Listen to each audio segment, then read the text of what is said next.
துக்கம் கரோதி வாச்சலம் புங்கம் லங்கயத்தேகிரம் யத்கிருபா தமகம் வந்தே ஸ்ரீகுரும் தீனதாரணம். ஸ்ரீமத் பாகவதம் கி ஜெய். ஸ்ரீல பிரபுபாத் கி ஜெய். த்வித மனித குரங்கின் முக்தி 67வது அத்தியாயம். 67 ஸ்ரீமத் பாகவதம் காண்டம் 10 அத்தியாயம் 67. நம்ம பலராமரனுடைய லீலைகளை நடுவுல பாக்குறோம். இங்க பலராமர் பிருந்தாவனத்துக்கு போனார். அவருக்குன்னு பிரத்யேகமா இருக்கக்கூடிய கோபிகளை சந்தித்தார். அதெல்லாம் பார்த்தோம். இப்ப பரீட்சத் மகாராஜர் கேட்கிறார், நான் பலராமருடைய லீலைகளை கேட்கணும்னு ஆசைப்படுறேன், இன்னும் அவரை பத்தி நிறைய சொல்லுங்கன்னு சொல்றார். பலராமர் யார் அப்படின்னு பாத்தீங்கன்னா, பலராமருக்கும் கிருஷ்ணருக்கும் எந்த வித்தியாசமும் கிடையாது.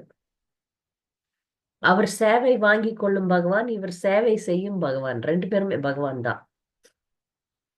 சில சம்பிரதாயங்கள்ல பலராமர் பகவான் இல்லைன்னு சொல்றாங்களாம்.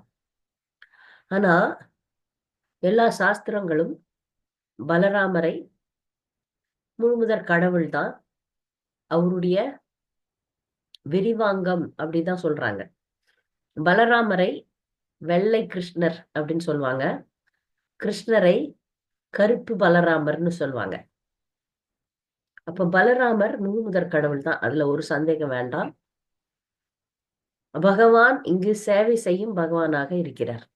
அண்ணனாக, இல்ல சில நேரத்துல தம்பியாக, சில நேரத்துல படுக்கையாக, ஆதிசேஷனாக படுக்கை, சில நேரங்கள்ல இந்த உலகத்தை தாங்கும் ஆதிசேஷனாக இருக்கிறார். அப்ப அவருடைய லீலைகளை பற்றி கேட்கணும் அப்படின்னு சொல்லிட்டு பரீட்சத் மகாராஜர் ஆசைப்படுறார். ஏற்கனவே நம்ம பார்த்தோம், பலராமர் விருந்தாவனத்துக்கு திரும்பி வந்தார், கிருஷ்ணருடைய செய்திகளை கொண்டு வந்தார். அவருக்குன்னு இருக்கக்கூடிய பிரத்யேகமான கோபிகளோட இருக்கிறார். அந்த மாதிரி ஒரு லீலை தான் இங்க. அந்த லீலையில யமுனை அந்த லீலைக்கு துணை புரிய மறுத்தும் போது யமுனையே அவர் இழுத்தார். அதை நம்ம பார்த்தோம். இப்ப ராமாயணத்துல இருந்த ஒரு குரங்கு, அது மனித குரங்கு, ஆங்கிலத்துல கொரில்லான்னு சொல்லுவாங்க. அந்த மனித குரங்கு பேரு த்விதா. அந்த த்விதன் ஏன் ராமாயணத்துல ராமரோட சகாவா இருந்தவன். ஆனால் ஒரு ஜீவன் தவறுகள் செய்தால், முக்கியமா அபராதங்கள் செய்தால், அசத் சங்கத்துல விழறதுக்கு வாய்ப்பு உண்டு. அசத் சங்கத்துல விழுந்தோம்னா பகவானுக்கு எதிராக அபக்தர்களாக மாறக்கூடிய வாய்ப்பு உண்டு. அதுதான் நம்ம திவிதனுடைய வாழ்க்கையில இருந்து பாக்குறோம். இங்க விஸ்வநாத சக்கரவர்த்தி தாக்கூரார் பொருளுரை எழுதுறார், இந்த த்விதன் அபராதம் செஞ்சான் ராமாயணத்துல லக்ஷ்மணருக்கு. அதனாலதான் இங்க பலராமருக்கு அபராதம் பண்றான். அங்க ராமலீலையில லக்ஷ்மணரை அவமதித்தான். அதனால என்னாச்சு, அவன் மீண்டும் பிறவி எடுக்க வந்தது. மீண்டும் பிறவி எடுத்து ஒரு தவறான மனிதனோட சங்கம் கிடைச்சது. அப்ப த்விதன்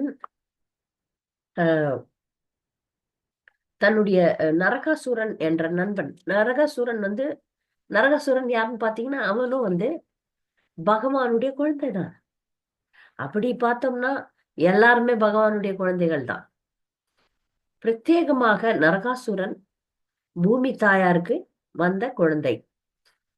அவனோட சங்கம் கிடைக்கிறது த்விதனுக்கு. அதனால அவனுடைய புத்தி பேதலித்து அபராதங்களை தொடர்கிறான். பகவான் ஒருவேளை இந்த அசுரர்கள்லாம் கொல்றது மிகப்பெரிய நன்மையே அந்த கொல்லப்படும் அசுரனுக்கு நடக்குது. என்னன்னு பாத்தீங்கன்னா, அவன் மேலும் தவறுகள் செய்யாமல் இருக்க முடியும்.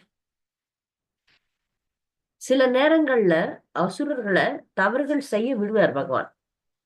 நிறைய தவறுகள் செய்யட்டும் செஞ்சு, அப்போ அதனுடைய பாவங்கள் நிறைய ஆன பிறகு அழிக்கிறதுக்கும் சில திட்டங்கள் நடக்கும். அந்த மாதிரி இந்த த்விதன் என்பவன் பகவான் துவாரகை எங்க இருக்குன்னா, அனர்த்த மகானம் அப்படின்னு ஒரு இடத்துல இருக்கு.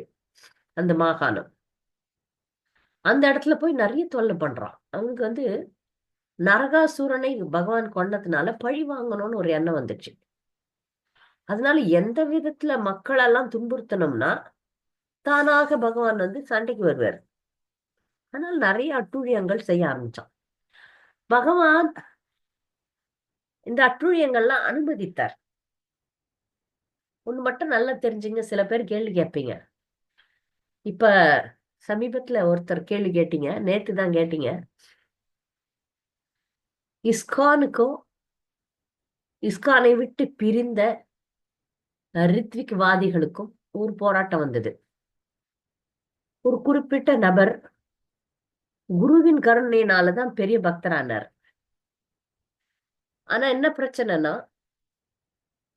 பெரிய நபர் ஆனதுக்கு அப்புறம் குருவை ஒதுக்கி தள்ளிட்டு தானே குருவாக வேண்டும்ன்றதுக்காக ஒரு புதிய கற்பனை தத்துவத்தை உருவாக்கி அதுல பலவானாகி அதுல வந்து ஆஹ் வெற்றியும் பெற்று விட்டார்கள். பௌதிக வெற்றி வந்து ஆன்மீக வெற்றியாக முடியாது, அது பாத்துக்கணும். அப்ப குருவை மிஞ்சி நான் சிஷ்யனா நான் மாறிட்டேன் அப்படின்ற கேள்விக்கெல்லாம் இந்த அத்தியாயம் பதில் சொல்லுது. நீங்க எப்பனாலும் வரலாற்றை கொஞ்சம் ஆய்ந்து பாத்தீங்கன்னா நிறைய அசுரர்கள் பலம் பெறுகிறார்கள். அது குறிப்பிட்ட நேரத்துக்கு மட்டும்தான், குறிப்பிட்ட காலகட்டத்துக்கு மட்டும்தான். நல்லா புரிஞ்சுக்குங்க. அசுரர்கள்லாம் நல்லா இருக்காங்களே, அசுரர்கள் நாட்டை ஆள்றாங்களே அப்படின்ற கேள்விக்கெல்லாம் பதில் இருக்கு. அது ஒரு குறிப்பிட்ட காலகட்டத்துக்கு மட்டும்தான். அவர்களுடைய புண்ணிய கர்மம் எவ்வளவு தூரம் அவர்களை தள்ளுகின்றதோ அவ்வளவு தூரம் மட்டும்தான்.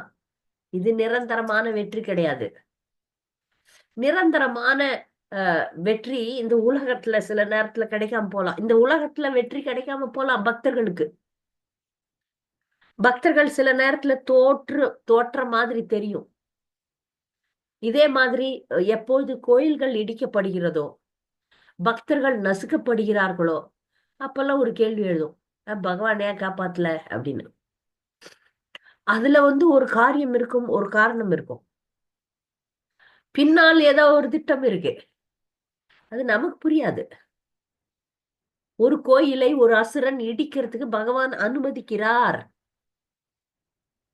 அதுல ஏதோ ஒரு பின்னாடி ஒரு திட்டம் இருக்கிறது, அது நமக்கு புரியாதுன்றத முதல்ல புரிஞ்சுக்கணும். இந்த அசுரர்கள் நல்லா வெற்றி மேல் வெற்றி, நாங்க சொல்றதெல்லாம் நடக்குது அப்படின்னு சந்தோஷமும் படலாம், ஒரு குறுகிய காலகட்டத்துக்கு மட்டும்தான். ஏன்னா இந்த பிரபஞ்சத்துல காலகட்டம் என்பது மிகப்பெரியது, அது பகவான் அறிவார். அந்த மாதிரிதான் பாருங்க, துவிதனுடைய பிறவிகள் எவ்வளவு தொடருது பாருங்க. துவிதன் பகவான் நேர்ல இருந்தப்பவே துவாரகையிலயும் பிரச்சனை பண்ணான், பகவானுடைய பக்தர்களுக்கு பிரச்சனை பண்ணியிருக்கான். அதெல்லாம் பகவான் ஏன் பார்த்தாரு, பக்தர்களை காப்பாத்தலையா அப்படின்லாம் கேட்கப்படாது. சில விஷயங்களை பகவான் விடுவர், விட்டு அவர்களுக்கு பின்னாடி பெரிய தண்டனை கொடுப்பார். அத மாதிரிதான் துவிதன் வந்து ரொம்ப ஆட்டம் போட்டான், பேசாம இருந்தார் பேசாம இருந்தார் பேசாம இருந்தார், கடைசியில கொன்னு போட்டார். அப்ப அவன் செஞ்ச அட்டூழியங்கள்லாம் அதிகமாகி கொண்டே போனது. அந்த பக்தர்கள் எல்லாம் நாசம் பண்றது, கடல்ல இருக்கிற தண்ணி எடுத்து நாட்டுல வீசுறது, முக்கியமா துவாரகையில அந்த மாதிரி ஆட்டம் எல்லாம் போட்டான். துவாரகைய வந்து ஒரு நிறைய பிரச்சனைகள் எல்லாம் கொடுத்தான். ஆண் பெண்கள் எல்லாரையுமே எடுத்துன்னு போய் குகையில வச்சு மூடிடுறது, எங்கெல்லாம் பக்தர்கள் பிராமணர்கள் யஜ்யம் பண்றாங்க, தவம் பண்றாங்களோ அதெல்லாம் மல ஜலம் கழிக்கிறது, இதெல்லாம் முழுசா அரக்கன், ஒரு பெரிய அரக்கன். அதை விட ஜாஸ்தி சொன்னோம்னா ஒரு அசுரன், நாஸ்திகவாதி பண்ற மாதிரி பண்றான். நாஸ்திகவாதிகள் நிறைய இந்த மாதிரி பண்ணுவாங்க. ஏன்னா அவர்களுக்கு பக்தர்கள் மேல போறாம, பகவான் மேல போறாம. இந்த கலாட்டா எல்லாம் பண்ணும்போது துவிதன் கிருஷ்ணர் அனுமதிக்கிறார். இந்த கேள்விக்கு தான் இப்ப நான் பதில் சொல்றேன். பல நேரங்கள்ல சிங்கம் என்ன பண்ணும், வேட்டையாடும் மிருகத்தை அப்படி விடும் விடும் பேசாம விடும். அந்த மிருகம் இப்படி ஓடும் அப்படி ஓடும், ஜாலியா இருக்கும். இப்ப சிங்கம் என்ன ஒண்ணும் பண்ணாது அப்படின்ட்டு. ஒரே நிமிஷத்துல அந்த மிருகத்துக்கே தெரியாம அது கொன்னுடும். அந்த மாதிரி நீ எவ்வளவு தூரம் விளையாடுற, உனக்கு நான் தனி சுதந்திரம் தருகிறேன், நீ எவ்வளவு ஆடுறியா ஆடு அப்படின்னு சில நேரத்துல பகவான் வந்து அசுரர்களுக்கு வாய்ப்பு தருவார். அதுல பல காரணங்கள் இருக்கு. பல காரணங்கள் இருக்கு. நமக்கு வந்து புரியாது, மேலோட்டமா பார்த்தோம்னா புரியாது. அப்ப திவிதன் செய்த அட்டூழியங்கள்லாம் பகவான் பார்த்து கொண்டிருந்தார். அவன் செய்து கொண்டே இருந்தான். அப்படி செய்யும்போது அவனுக்கு கொஞ்சம் கூட அடக்கமே கிடையாது. அதனாலதான் அபிநயனம். வினயம் அப்படின்னா, வினயம் அப்படின்னா அடக்கம்னு அர்த்தம். அபிநயம் அப்படின்னா அடக்கமே இல்லாம ஆட்டம் போட்டான். அப்படி இருக்கும்போது ஒரு முறை ரைவத்த மலை அப்படின்னு ஒரு மலையில இருந்து ஒரு அழகான பாட்டு சத்தம் கேக்குது. ரொம்ப இனிமையான பாட்டு சத்தம். பகவானே இப்ப இந்த பாடம் படிக்கும் போது எனக்கு தோணுச்சு, பக்தர்கள் பாடும்போது எவ்வளவு இனிமையா இருக்க, பகவான் பாடும்போது எப்படி இருக்கும். பலராமர் கோபிகளோட பாடிட்டு இருக்கிறார். அப்ப கூட இந்த அசுரனுக்கு அதுல வந்து மயக்கம் வரல. அந்த பாடல் வர இடத்துக்கு தேடி போறான். அங்க பார்த்தா பலராமரும் கோபிகளும் இருக்கிறாங்க. அப்ப அங்கேயும் இவன் வந்து சேஷ்டை பண்றான். அங்க பெண்களை அந்த கோபிகளை வந்து தாக்க முற்பட்ட போதுதான் பகவான், சரி இதுக்கு மேல பொறுமையா இருக்க முடியாது அப்படின்னு சொல்லிட்டு சண்டையில இறங்குனார். அவர் சண்டையில இறங்கும் போது அவனுக்கு வந்து மனித குரங்கு இல்லையா, அவன்கிட்ட ஆயுதம் கிடையாது. அங்கிருந்த மரங்கள் எல்லாத்தையும் பேர்த்தெடுத்து சண்டை போட்டான். எல்லாத்தையும் பலராமர் வந்து தகர்த்தெறிந்தார். கொஞ்சம் வந்து மல்யுத்தம் நடக்குது, ஒரு யுத்தம் நடக்கிறது. அதன் பிறகு அவன் வந்து பெரிய பெரிய பாறைகளை தூக்கி போடுறான். அங்க வந்து பிரபுபாதர் சொல்றாரு, அதாவது பகவான் கிட்ட இருந்து தான் அந்த கிரிக்கெட் போன்ற விளையாட்டுகள்லாம் வந்தது. பலராமர் வந்து அந்த பாறைகளை வந்து ஒரு மட்டை மாதிரி ஒரு கட்டைய வச்சு தூள் தூள் ஆக்கிடுறாரு. பிரபுபாதர் சொல்றாரு, இந்த பந்து போட்டு விளையாடுறாங்களே அந்த விளையாட்டுன்னு சொல்றாரு. நாம புரிஞ்சுக்கணும் அது கிரிக்கெட்னு. அப்ப அந்த கிரிக்கெட் விளையாட்டு கூட பகவான் முதல்ல கண்டுபிடிச்சு காமிச்சிட்டாரு உலகத்துக்கு. அந்த மாதிரி கொஞ்ச நேரம் விளையாடுறாரு. அதுக்கப்புறம் வந்து துவிதன் வந்து ஒரு மரத்தை விடல.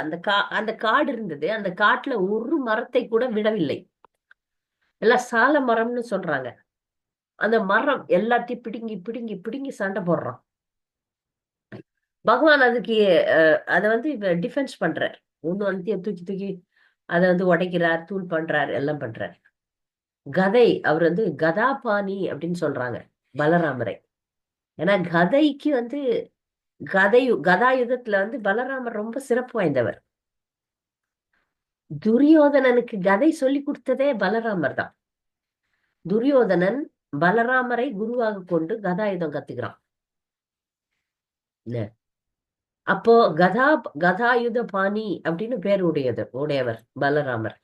ஆனா கதாயுதத்தை கூட அவர் பயன்படுத்தல, கடைசியில தூக்கி போட்டுறார். சரியா? இப்ப கடைசியில அவனை எப்படி கொல்றாரு துவிதனை அப்படின்னும் போது, அவன் வெறும் கையில, ஏன்னா ஒரு மரம் இல்ல, அங்க காட்டுல ஒரு மரம் கூட கிடையாது, எல்லா மரமும் போயிடுச்சு. இப்ப கையை தான் சண்டை வைக்கணும். சரி, அவன் கையில வரும்போது பகவான் வந்து இப்ப பாருங்க, நேர்மையானவர், சத்தியவிரதன். ஒரு சண்டையில எதிர்கிட்ட எந்த ஒரு ஆயுதமும் இல்லைன்னா அவனோடு சண்டை போடும்போது நமக்கும் ஆயுதம் வச்சுக்க கூடாது. இப்ப பலராமர் அவங்கிட்ட ஆயுதம் இல்லைன்னும் போது தன்னுடைய கதா அந்த ஆயுதங்கள்லாம் விட்டுறாரு. கலப்பை கதை ரெண்டும் வச்சிருப்பார் பலராமர். அந்த ரெண்டுத்தையும் விட்டுறாரு. விட்டுட்டு கையில சண்டை போடுறாரு. நீங்க பாத்தீங்கன்னா இந்த படத்துல இருக்கும், ரொம்ப அழகா இருக்கும். பலராமர் வந்து நீல நிற ஆடை அணிந்திருப்பார். நீல நிற ஆடை அணிந்து கொண்டு ரொம்ப அழகா பிரகாசமாக இருப்பார். அப்ப சண்டை போடும்போது முஷ்டில இப்ப மல்யுத்தம் பண்றார். மல்யுத்தம் பண்ணும்போது இனி இந்த குரங்கை விட்டு வைக்க கூடாது அப்படின்னு சொல்லிட்டு அவனுடைய காரை எலும்பு அப்படின்னு சொல்றாங்க.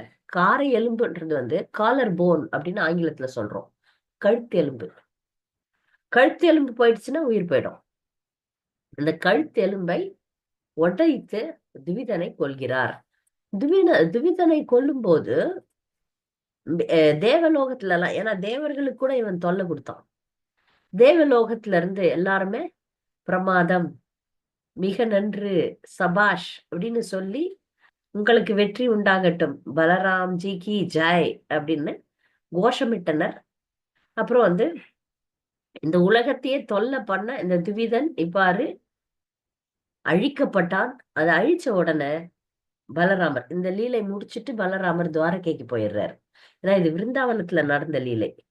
இதுக்கப்புறம் கோபியர்கள் கிட்ட இருந்து விடை பெற்று பகவான் துவாரகை நோக்கி பயணிக்கிறார். அவ்வளவுதான்.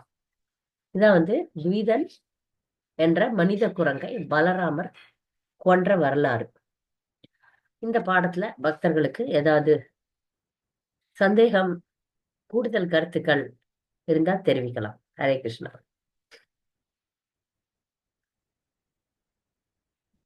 பகவானோட இருந்தா கூட அசுரனா மாறத்துக்குலாம் வாய்ப்பு உண்டு. ஏனால் ஒவ்வொரு மனிதனுக்கும் ஒவ்வொரு ஜீவனுக்கும் பகவான் தனி சுதந்திரம் கொடுத்திருக்கிறார். பகவானுடைய மாயை மிகவும் சக்தி வாய்ந்தது. ஒருவர் தன் நிலையில் இல்லைன்னா பகவானுக்கு எதிராக போறதுக்கு வாய்ப்பு உண்டு. அதுதான் நம்ம துவிதனுடைய வாழ்க்கையில இருந்து பாக்குறோம். யாருக்காவது ஏதாவது சந்தேகம் இருந்தா கேட்கலாம்.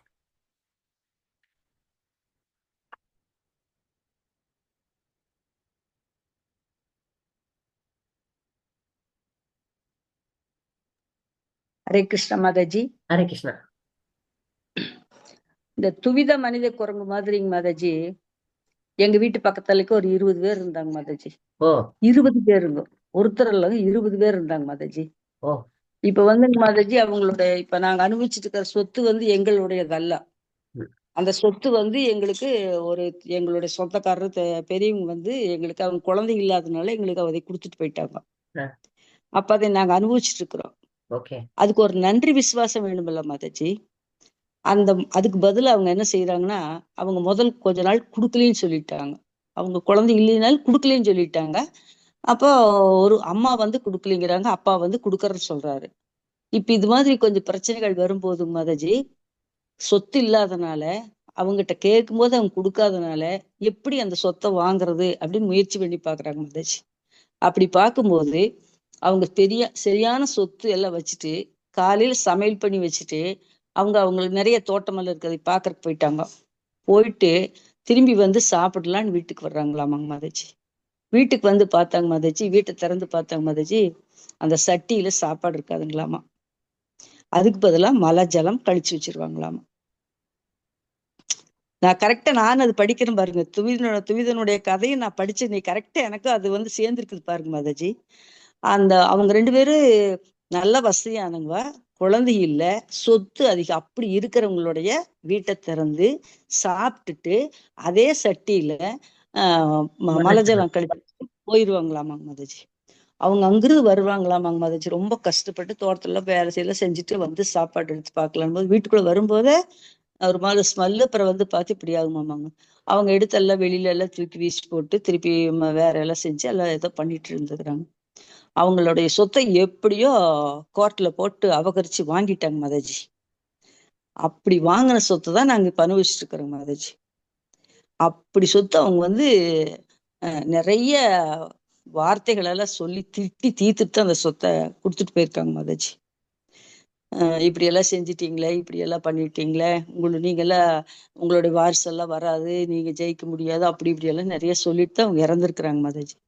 அதனால அந்த சொத்தை வாங்கி நாங்க இப்ப அனுபவிச்சுட்டு இருக்கிறோம் மாதாஜி. ஆனா எங்களுடைய தாத்தாவோ பாட்டியோ அவங்க எல்லாம் எதுக்கு போனதில்லை. அவங்களுக்கு அதெல்லாம் தெரியாது. ரொம்ப அப்பாவி அவங்க எல்லாம். ஆனா எங்களுடைய சொந்தக்காரர்கள் இருப்பாங்கள, பங்காளிகள், அவங்க தான் அது மாதிரி செஞ்சுதாங்க மாதாஜி. அதனால அவங்க சொல்லிட்டு இறந்துருக்குறாங்க மாதாஜி.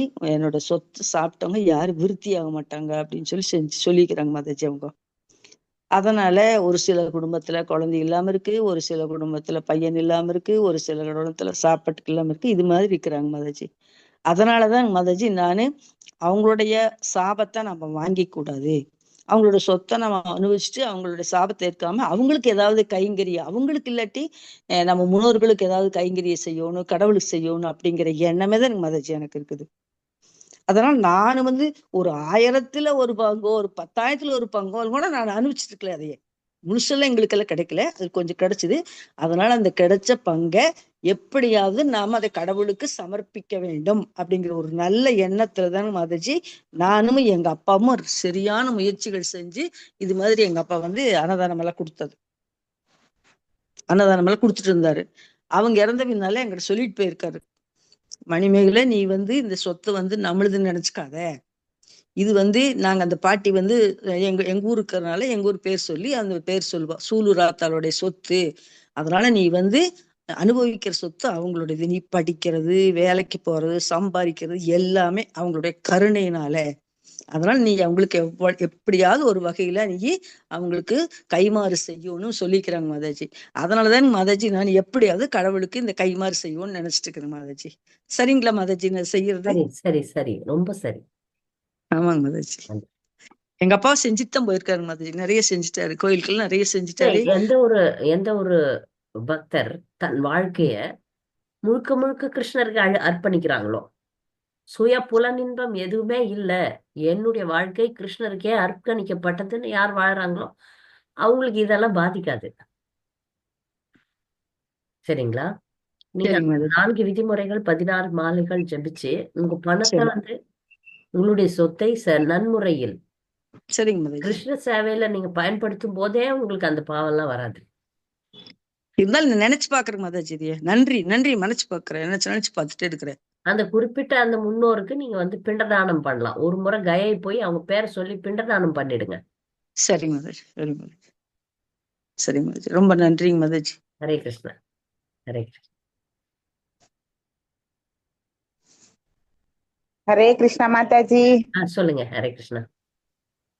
பிரணாம்ஸ் மாதாஜி. மாதாஜி எங்களது வந்து பெரிய குடும்பம் மாதாஜி, பெரிய குடும்பம் எல்லாம் வந்து பாத்துக்கின்னு இருந்தோம். திடீர்னுட்டு அவங்க அண்ணாக்கு கொஞ்சம் உடம்பு சரியில்லாத போயிடுச்சு. அப்போ யாருமே இல்லை, நீங்க எல்லாம் பார்க்கணும், அந்த பசங்களை பார்க்கணும், நீங்க அவங்க குடும்பம் பார்க்கணும், பாருங்க பாருங்க உங்களுக்கு எல்லாமே தெரியும், சின்னவங்களா இருந்தா நீங்க எல்லாம் செய்வீங்க, பாருங்க பாருங்கன்ட்டு மொத்தம் எங்க நாத்தனாரு, எங்க சொந்தக்காரு, எங்க மாமியார் மாமனார் எல்லாமே எங்களுக்கு நீங்க தான் பார்க்கணும், நீங்க தான் செய்யணும்ட்டு சொத்து நிறைய இருந்தது மாதாஜி.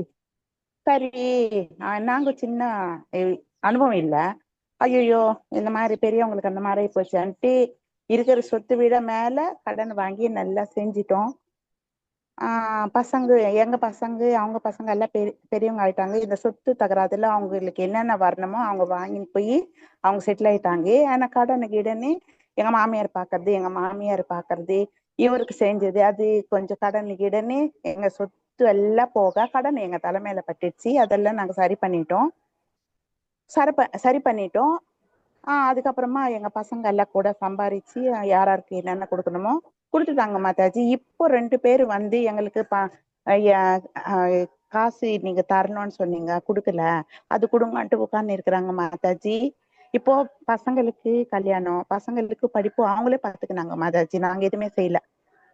இப்போ நாங்க இவங்களுக்கு காசு தரணும்னு சொன்னா அவங்க பசங்க ஏத்துப்பாங்களா மாதாஜி?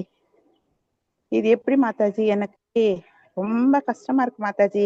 எங்க வீட்டுல போய் சொன்னா அவங்க வந்து கூட இருந்து தானே எல்லாம் பார்த்தாங்க, இப்ப வந்து எனக்கு கொடுத்துதான் ஆகணும்னு உட்கார்ந்து இருக்கிறாங்களே, அதெல்லாம் என்னால எதுவும் செய்ய முடியாது. எனக்கு என்ன இருக்குது ஏது இருக்குது, நானே கூலிக்கு போறேன், பசங்க கிட்ட போனா என்ன எதனா கேவலமா பேசிடுவாங்க, அவங்களே எல்லாம் பண்ணிக்கிட்டாங்க, நம்ம எதுவுமே செய்யல. இதுக்கு எப்படி மாதாஜி தீர்வு?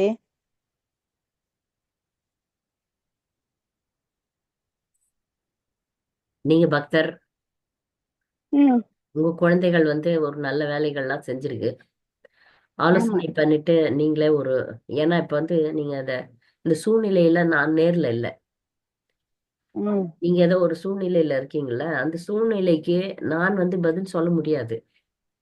உம் எனக்கு எப்படி தெரியும் இது உண்மை இது உண்மை இல்லைன்ட்டு, எது உம் சரி எது தவறுன்ட்டு நான் ஆன்லைன்ல உங்களுக்கு எப்படி உபாயம் சொல்ல முடியும்? நிறைய ஆமா ஆமா பக்தர்கள், நீங்க மாதாஜி. மட்டும் இல்ல, நிறைய பக்தர்கள் என்கிட்ட உம் வந்து ஆன்லைன்ல உபாயம் கேக்குறீங்க.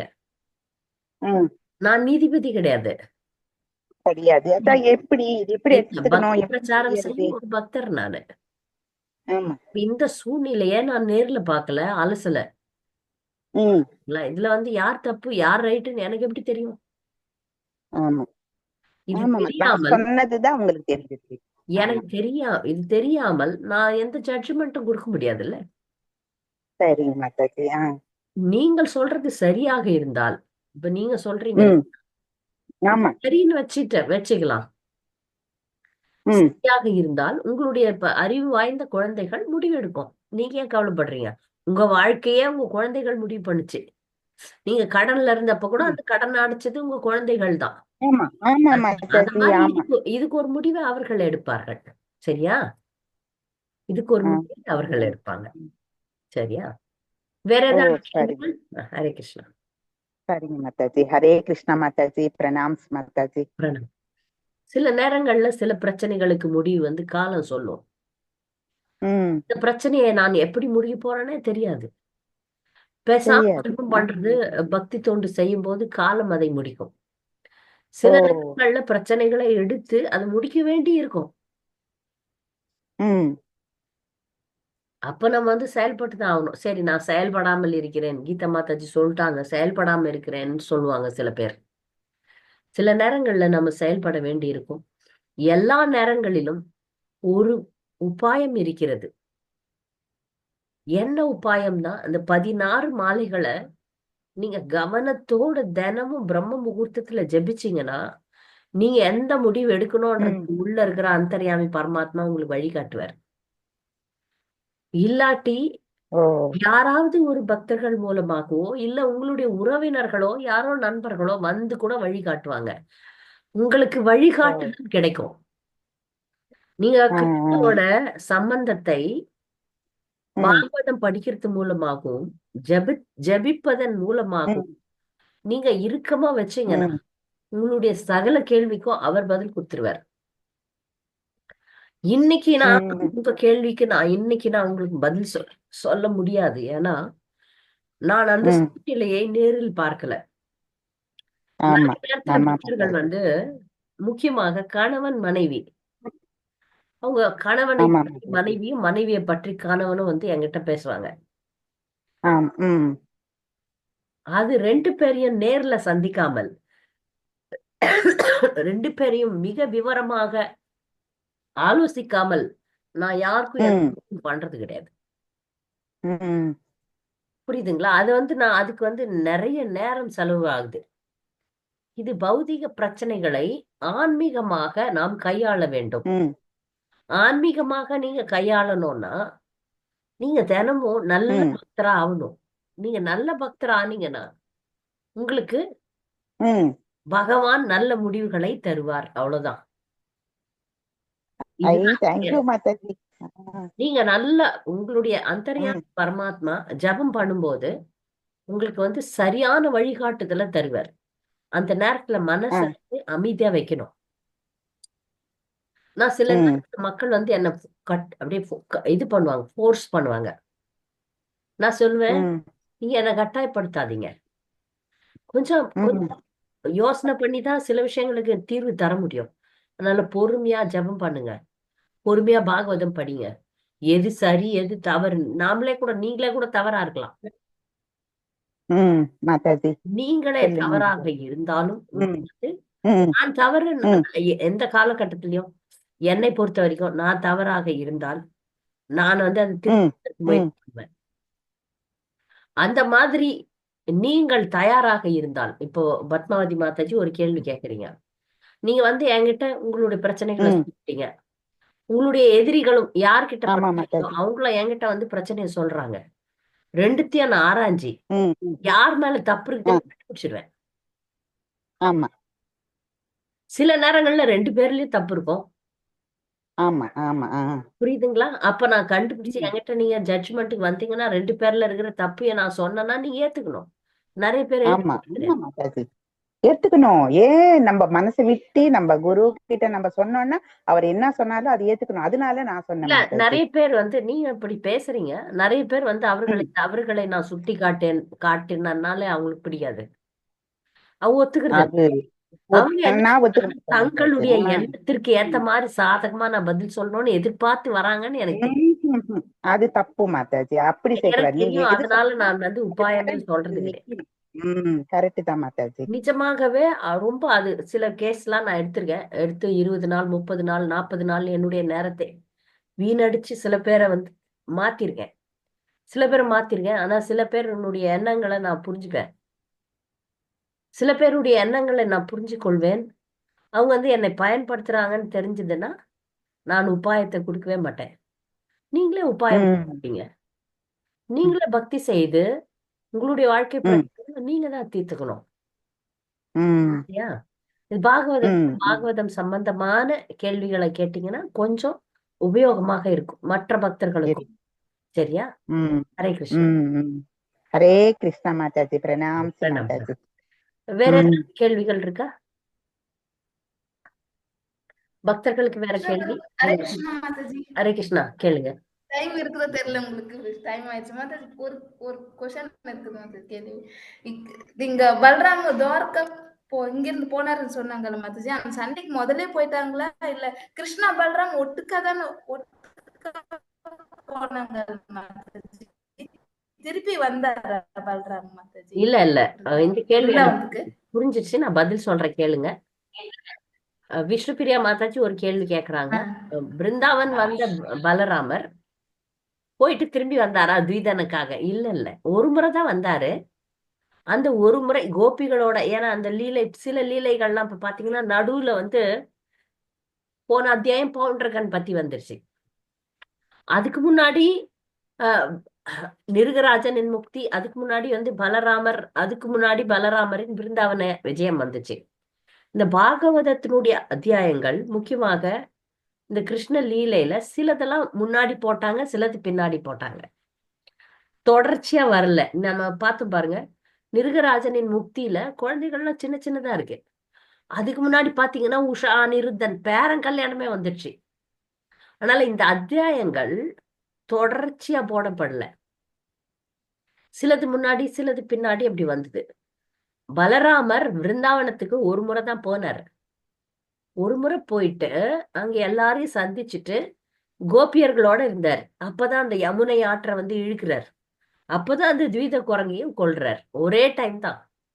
ஆனால் அந்த அத்தியாயம் வந்து அந்த பரீட்சித் மகாராஜர் சுகதேவ் கோஸ்வாமி அங்க கொஞ்சம் சொல்லிட்டு நடுவுல வேற ஒரு விஷயத்த சொன்னார். அப்ப பரீட்சித் மகாராஜ் மீண்டும் கேள்வி கேட்கிறார், எனக்கு பலராமரை பத்தி சொல்லுங்க, அதனால இந்த துவித குரங்கை கொன்றதை பத்தி சொல்றார். புரியுதா? புரிஞ்சு மாதாஜி, புரிஞ்சு. ஹரே கிருஷ்ணா. ஹரே கிருஷ்ணா.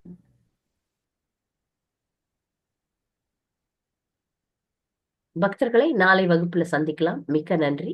வாஞ்சா கல்பதருபஸ்ஸ கிருபா சிந்துப்தேவச்ச பதிதானாம் பாவனேப்யோ வைஷ்ணவேப்யோ நமோ நமः. நன்றி. ஹரே கிருஷ்ணா. ஹரே கிருஷ்ணா.